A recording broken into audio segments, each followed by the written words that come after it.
Hello student, welcome back to our YouTube channel deep study. तो दोस्तों, finally आज मैं आपके लिए लाया हूँ वार्षिक परीक्षा 2022 से इस कक्षा 9 हिंदी का क्वेश्चन पेपर। यह 3 घंटे का है और इसके पूर्णांक है 70। तो प्रश्न पत्र मैं हल करवाने से पहले अगर आप चैनल पर पहली बार हो तो चैनल को सब्सक्राइब कर लें और बेल आइकन प्रेस कर लें, क्योंकि बेल आइकन प्रेस रहेगा तो जब भी मैं नई वीडियो अपलोड करूँगा तो आपको सबसे पहले मिल जाया करेगी। तो चलिए क्वेश्चन पेपर स्टार्ट करते हैं। तो क्वेश्चन पेपर में आपको पहले सामान्य निर्देश दिए गए हैं, तो आप निर्देश को पढ़ लीजिएगा। इसके बाद खंड अ स्टार्ट होता है, जिसमें आपका पहला प्रश्न है कि खड़ी बोली हिंदी की प्रमुख रचना कौन सी है। फिर आपका दूसरा प्रश्न है कि फोर्ट विलियम कॉलेज की स्थापना हुई, तो 1804 ईस्वी में ये राइट आंसर हो जाएगा। इसके बाद आपका तीसरा क्वेश्चन है कि भारत दुर्दशा के रचनाकार हैं, तो भारतेंदु हरिश्चंद्र आपका राइट आंसर हो जाएगा। इसके बाद आपका चौथा प्रश्न है निम्नलिखित में कौन यात्रा साहित्य के लेखक नहीं है। फिर पांचवा प्रश्न है कि राय कृष्ण दास कौन थे, तो निबंधकार आपका राइट आंसर हो जाएगा। इसके बाद आपका छठवां प्रश्न है द्विवेदी युग की विशेषता है। फिर आपका सातवां प्रश्न है कि ज्ञान श्रेयी शाखा के प्रमुख कवि हैं। फिर आठवां प्रश्न है किस शाखा के कवियों ने प्रेम को ईश्वर प्राप्ति का आधार बताया था। फिर इसके बाद नौवां प्रश्न है कि अष्टछाप के कवि नहीं हैं। फिर आपका 10वां प्रश्न है कि मीराबाई किस काल की कवित्री हैं। 11 नंबर क्वेश्चन है नरसिंह जी का मायरा किसकी रचना है। फिर 12वां प्रश्न है कि रति किस रस का स्थायी भाव है, तो इसमें श्रृंगार रस आपका राइट आंसर हो जाएगा। इसके बाद आपका 13वां प्रश्न है राम सौ राम सिया सो सिया में अलंकार है। फिर आपका 14वां प्रश्न है व्याकरण की दृष्टि से कौन सा शब्द अशुद्ध है। फिर आपका 15वां प्रश्न है जरा शब्द का तद्भव बताइए। फिर आपका 16वां प्रश्न है कि बे खटके का समास विग्रह होगा, तो हो जाएगा बिना प्लस खटके। फिर आपका 17वां प्रश्न है कि नाक का बाल होना मुहावरे का अर्थ है। फिर 18वां प्रश्न है कि वध प्लस उत्सव की संधि होगी। 19वां प्रश्न है भानवो शब्द रूप है भानु का। फिर 20 नंबर प्रश्न है भू धातु लट लकार प्रथम पुरुष एक वचन का रूप बताइए। फिर इसके बाद खंड ख स्टार्ट होता है, जो कि वर्णात्मक प्रश्नों का है। इसमें आपका दूसरा क्वेश्चन है कि गिलहरियों के जीवन की अवधि 2 वर्ष से अधिक नहीं होती है। मतलब आपको ये जो है पैराग्राफ दिया गया है, इसके बेस पर आपको जो है नीचे दिए गए तीनों प्रश्नों के उत्तर देने हैं। तो पहला प्रश्न आपका है कि उपयुक्त गद्यांश का संदर्भ लिखिए। ख है कि रेखांकित अंश की व्याख्या कीजिए। ग लेखिका ने कैसे समझा कि गिल्लू का अंत समय आ गया है, तो ये महादेवी वर्मा द्वारा लिखित एक गिल्लू नाम का जो है रेखा चित्र है, तो इसकी आप व्याख्या करनी है। अथवा में आपको दिया गया है कि ब राजा ने इतना तो अच्छी तरह समझ लिया कि बंदोबस्त में कोई भूल चूक नहीं है। यह पैराग्राफ आपको दिया गया है। इसमें आपको क दिया गया है कि उपयुक्त गद्यांश का संदर्भ लिखिए। ख रेखांकित अंशों की व्याख्या कीजिए। और ग क्या तोते को शिक्षा सच में दी जा रही थी। फिर आपका दूसरा प्रश्न है निम्नलिखित पद्यांशों पर आधारित प्रश्नों के उत्तर दीजिए। कही रहीम संपत्ति सगय बनत बहुत बहुरीत, ऐसे करके आपको दिया गया है। इसमें आपका क पूछा गया है कि सच्चे मनुष्य की क्या परिभाषा है।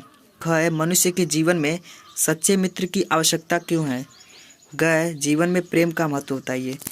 अथवा में आपको दिया गया है कि प्रभु जी तुम चंदन हम पानी जा की अंग अंग बास समानी, प्रभु जी तुम यन बन हम मोरा जैसे चितवत चंद चकोरा।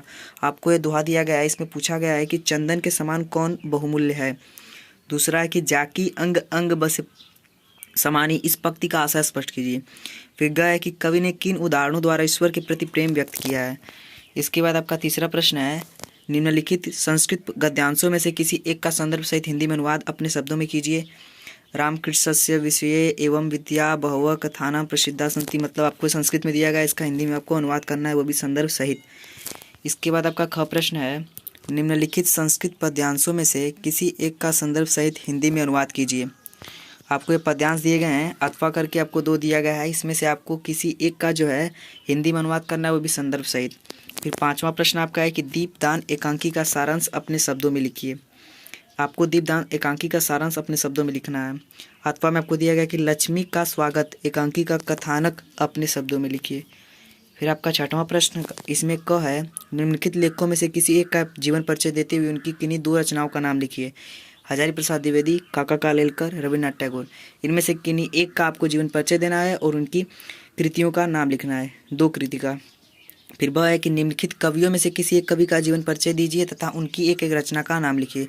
मैथिली शरण गुप्त, सूर्यकांत त्रिपाठी निराला, संत रविदास। इसके बाद आपका 7वां प्रश्न है कि अपनी पाठ्य पुस्तक से कंठस्थ कोई एक श्लोक लिखिए जो इस प्रश्न पत्र में न आया हो। फिर 8वां प्रश्न है निम्नलिखित में से किन्हीं 2 प्रश्नों के उत्तर दीजिए। भक्त का प्रतिज्ञा करो राम कश्याम विद्यायाम निपुण आसीत्, कस्य सत्सर्ग त्यजेत, रामकृष्ण पितरो कीदृश आस्ताम। इसके बाद आपका 9वां प्रश्न है, किन्हीं दो मुहावरों व लोकोक्तियों का अर्थ बताते हुए वाक्य प्रयोग कीजिए। पहला कान काटना, दूसरा आगे नाथ न पीछे पगहा, तीसरा आँख का तारा, चौथा है झंडा गाड़ना। उसके बाद आपका 10वां प्रश्न है, निम्नलिखित में से किन्हीं दो वाक्यों का संस्कृत में अनुवाद कीजिए। पहला है कि हरि वैकुंठ में रहते हैं, दूसरा है माता पिता का आदर करो, फिर तीसरा है दान ने कीर्ति बढ़ती है, फिर चौथा है दोनों वाराणसी जाएंगे, पांचवा है हम सब मंदिर जाएंगे। तो इसमें से किन्हीं दो वाक्य का आपके संस्कृत में अनुवाद करना है। फिर आपका 11 नंबर क्वेश्चन है, अपने प्रधानाचार्य को चरित्र प्रमाण पत्र हेतु प्रार्थना पत्र लिखिए अथवा शुल्क मुक्ति हेतु अपने प्रधानाचार्य को एक पत्र लिखिए। तो फाइनली आपका पेपर एंड हो चुका है। अगर आपने जो है इसके पहले मैंने जो है इंग्लिश का पेपर भी अपलोड कर दिया है, अगर आपने अभी तक नहीं देखा है तो जो है वीडियो देख लें, डिस्क्रिप्शन में मैंने उसका लिंक दे दिया है। और भी वीडियो मैं इसी तरह अपलोड करता रहता हूँ। अगर आपको वीडियो अच्छी लगे तो वीडियो को लाइक करिएगा, चैनल को सब्सक्राइब करिएगा और अपने दोस्तों में ज़्यादा से ज़्यादा शेयर करिएगा ताकि वो भी ऐसी नॉलेजफुल वीडियो देख सकें। हमारे यूट्यूब चैनल पे आप ऐसी नॉलेजफुल वीडियो पा सकते हैं और हमारे यूट्यूब चैनल की प्लेलिस्ट में जाके आप विजिट कर सकते हैं, वहाँ पर अन्य नॉलेजफुल वीडियो जो है अपलोडिंग है। अगर वीडियो अच्छी लगे तो वीडियो को लाइक करिएगा। Thanks for watching video. Thank you all of you.